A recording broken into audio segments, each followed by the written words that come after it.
Today, I'd like to talk to you a little bit about practicing, not necessarily the base. I have found that other skills, other activities, other pursuits of excellence carry over. It's sort of like a cross-training thing. So I think I'm going to title this video, Base Playing and the Art of Fly Fishing. I've been fly fishing all my life, baby, and it really has taught me a number of things. It's basically just fun, but I've also learned a bunch of skills and some techniques and there's a bunch of different avenues about it. So let me go back a little further, okay? Actually, I'll start with one that's a little further in I was thinking about, and that is, did you know that when you catch your fly out there on the water, it doesn't do any good to say, "Bite, damn it, bite that fly." No, that fish has to be enticed. It's the same thing as running into the park trying to feed the pigeons, and you've got a bag of popcorn, and you're just throwing it all over the place, yelling, "Here, pigeon, run, here, popcorn." Well, they get scared and run away. Well, some of that has to do with base playing too, and practicing. One has to approach and meet things where they are, and basically be patient. Let's go back towards the beginning a little bit. I grew up out in Oregon, as I mentioned before, and I was fishing at age 6. I remember, I was probably fishing before then, but I remember at age 6, walking down to the river. I lived about, maybe just a quarter of a mile from the creek. It's called Calapooya Creek. And I walked down there in the summertime, sometimes by myself, but often with either maybe one of my cousins or a friend of mine, a neighbor called Brad, that we both worked, fished together a lot. I'd walk down to the river with my little fishing pole, and in those times, I was using a bait from the river. I was using little caddisfly, little nymphs, and we'd shell them and put them on, and boy, the fish would go great for them. Fishing for trout, they'd just go crazy for them. But the point is I was down there fishing, and I didn't really know how to do it, of course. My dad showed me how to do it, and we'd catch fish. But then going by myself, it was just a matter of casting out there and seeing it would happen. But very quickly, I started thinking, or I started learning that you got to think like the fish. You got to sort of understand what the fish is doing, what he's at, where he's at, and what he's all about. So it was an educational endeavor, really, learning about fish and learning how, their eating habits, the entomology of all the flies and stuff happen on the water. Of course, sometimes we use good old worms and night crawlers, but I really quickly got into learning about all the flies. Did you know that a typical, like a caddisfly, by the way, to start with, trout like clean waters. They like moving water usually, but trout, their number one diet is insects. But the life cycle of a fly is pretty interesting. It's hatched. It's a little egg-like thing, a little sac egg that's stuck to the bottom. And it will be in the water for a year. And when the temperature's just right and all that kind of stuff, water temperature and the temperature of the year, it hatches, it cracks, and this little bitty sort of worm-like little thing, we call them a nymph, it wiggles around, and the fish try to get it right then, and it sort of wiggles its way toward the surface of the water, and when it hits the surface, it cracks its little shell, just like a caterpillar would, and it spreads its wings, and the fish get them when they're laying there too, and then dries its wings, and then it jumps up and flies on over to the side of the creek and lands on little branches on the side, those little bushes, and it'll dry its wings there for, maybe 30 minutes, 40 minutes, and then either that same day or always within 24 hours by the next day, it will flutter out over the water and drop its eggs. It'll touch the water and its eggs will drop in there and they will sink to the bottom and the fly will go back to the side of the river and die. Its life on, on land is about an hour, sometimes 24 hours, sometimes as long as 48 hours, but most time 24 hours, it's done its job and gone. So learning all about that just fascinated me as a youngster. And very quickly, I got into fly fishing.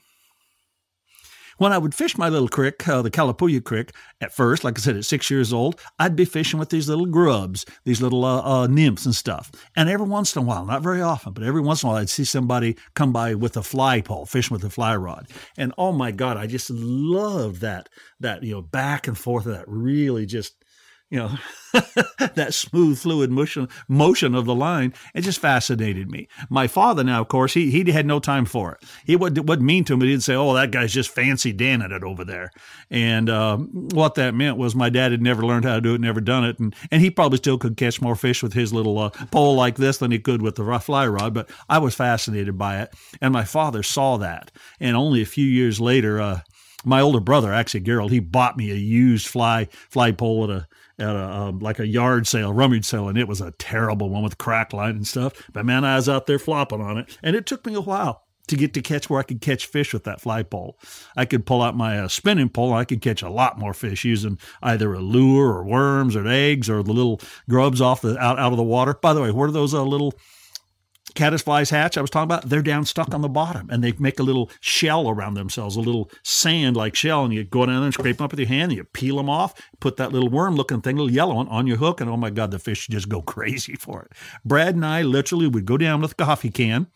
We'd get, 100 little caddisfly nymphs and shell them. Actually, we wouldn't shell them all, we'd shell a few, but we'd take that 100 of them, we'd fish, 3 to 4 to 5 to 6 hours. By the way, when I was a kid, it was the old days, and it was like, bye, Mom, and I see him back at dinner time. So I'd be gone 6 to 8 hours a day, and we would catch 30, 40, 50 trout a day. No exaggeration back in those days, and good-sized trout, too, and we would only keep a handful. We'd put most of them back, but we'd keep a handful and take them home, and of course, my dad loved to eat them, so did I, and any extra, we'd smoke them up as like little, smoked fish.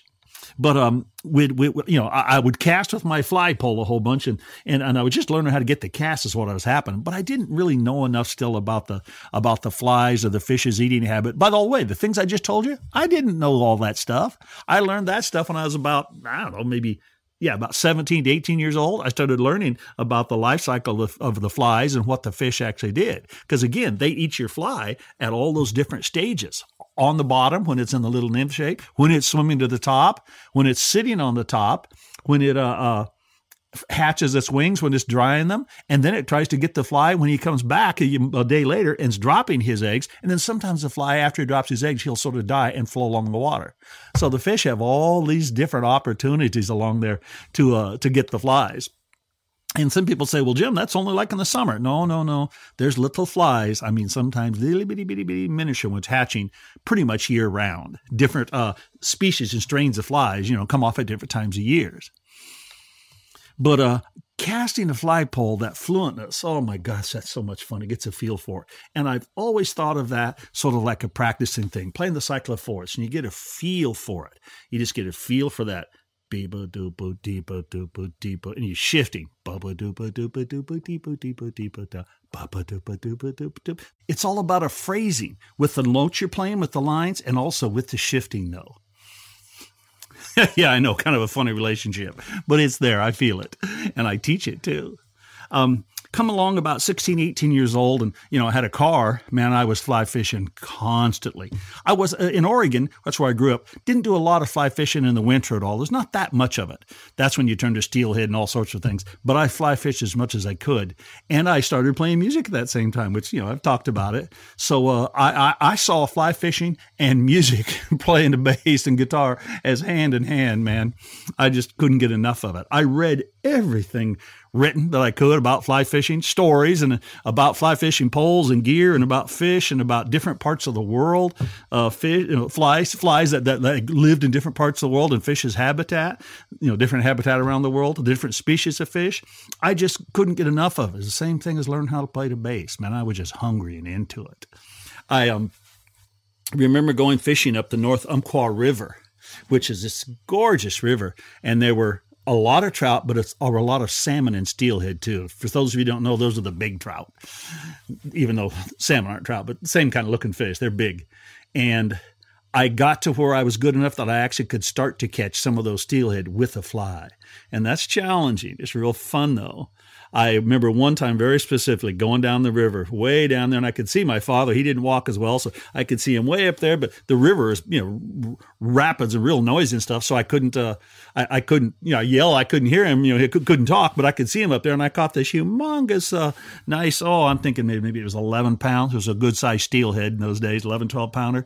And I'm waving to him, and he's just waving back and smiling. Like, yeah, I hope you're having fun. Anyway, when I walked up there with it, an hour later, he was big time excited. We took that bugger home and cut them up and had a little salmon, which is, again, steelhead, salmon steaks on the grill. Unbelievable, unbelievable. I have used fly fishing all of my life as a chance to get away. And I don't really mean get away like physically. Of course, I like, the mountains. I love the mountains and the beautiful weather and the water, the cleanness, the virgin timber out there, just a chance to get out in the woods. But what it does is it emotionally gets me away. And I feel like that is just as valid a part of fly fishing as anything I've ever done, any fish I've ever caught. Just getting out there in the river, man, there's nothing like walking down the river a mile, maybe two, and there's no one around, just you and the outdoors, and you see beaver often, you see eagles if you're in the right part of the country. Unfortunately, sometimes you see bear, that's scary stuff. Up here in Maine, north, we see moose a lot, but you get out there and it's quiet and there's no one there. And it's just, it's communing with nature is what it is. But it gives me a perspective. When I spent so many years, working at Berkeley College and driving in all that traffic, oh my goodness, when I'm up there in the river, I think back to it, it's like, how could I ever do that? Well, the point how I could do it was I made sure I went fly fishing, so I sort of recharged myself. I got away from it all, so to speak. And what's interesting too is I became a better musician, or I don't know if I'd say better, but just, I don't know. As I got comfortable with being a musician, I could sometimes get away from, sort of the hustle and bustle of reality in music myself and just playing music there. And that's where I kind of think of that playing music and that rhythm go along with casting my fly. And I've even had a couple of guys that know me and I fish with, they're like, man, you got a great rhythm to your casting. By the way, if I got a good rhythm, my brother Bill, he's got the best I've ever seen, man. Just a fluency with the fly. And then, of course, if you know what you're doing, smack, you catch a nice salmon or steelhead or a trout, whatever. It's fun.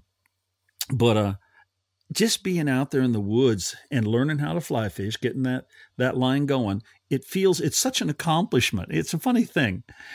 Fly fishing is a little bit like golf. That paralysis through analysis where you're holding the golf club and you got to bend your shoulder here and you bend your ankle there and you squat over here and you lean your back there. And now you're comfortable? No, you're not comfortable. You're terrible and you're supposed to hit it. Well, it's learning to do all those things and make them relaxed, make them your sort of status quo. Well, I feel like playing the bass, working on good technique and good posture. You want to make those things your default activity. The repetition, boy, that's the ticket. That's the ticket. Some people worry too much about playing music as opposed to just practicing the simple things over and over. And there's a lot of fly fishermen who are out there beating the water, pounding things and worrying about stuff, as opposed to just getting the rhythm and let the fly do its job. And of course, trust that if you do it right, if you get that presentation of a beautiful fly, nothing like it, man, dropping a fly out there on the surface and it just lands very delicately, floating down there. And if it looks right, if it's floating just right, the salmon will just come up and take it. Don't you, that those fish, they don't really have a brain. I think their brain technically is like the size of a breadcrumb. They have reflexes and instincts. So if your fly is floating, if it looks just right for them, just natural enough, instinctually, they just have to take it. So if there's fish down there, which in a good place they usually are, and you cast 6 or 8 or 10 times, and there's no taker, well, you're doing something wrong. You've got the wrong fly. But often more than that, it's the presentation. Maybe your line, you have to make sure the line is thin enough that the fly can float freely so it looks like a natural. You have to have your fly the right size because there may be taking the fish may be taking flies on the surface that are in the water right now. Basically, that's called match the hatch. Sure, there's all sorts of detail stuff about it, but then you get all of that right, and it's just magical. I have been fortunate since I retired in the last 3 years to do a lot of trout fishing. Oh my goodness, I have caught some of the biggest, humongous, beautiful trout you could ever imagine. I caught more trout in the last 3 years than I did in 40 years leading up to it. I grew up in Oregon catching a lot of fishing all the time, but for about 30 years and I was busy and I was doing things like had a job and going to college and raising a family and stuff like that, stuff that adult people do. But I've got back to fishing a lot. when I retired, and oh man, there's nothing more relaxing and fun. And I swear it's made me a better musician and teacher too. Just that time and that peace, a chance to think, chance to watch how nature reflects, become one with the nature, with the fish, commune with it. And it just feels good. And every time these days that I go down the riverways, it's far beyond, a little battle with the fish and winning that. No, it's it's winning one for longevity, for more immortality, not immortality, but for mortality. Winning a day over mortality. Here I am again out in the river, and it's really pleasant. It's really fun. It's so relaxing. So I recommend you get yourself a hobby, big time. Like I said, bass playing and the art of fly fishing. We all need some diversity, some different things, and something we can really get our emotions into, and basically, get a break from the things that are daily, whether it's job and pressure, or sometimes whether it's even just too much music. Fly fishing's a good one, I assure you, baby. Here, let me cast out there. Yeah. Don't hesitate to ask me questions about it if you want. I mean, not that I'm this authority, but man, I love fly fishing, and I like talking fly fishing, as you might be able to tell. Fired up.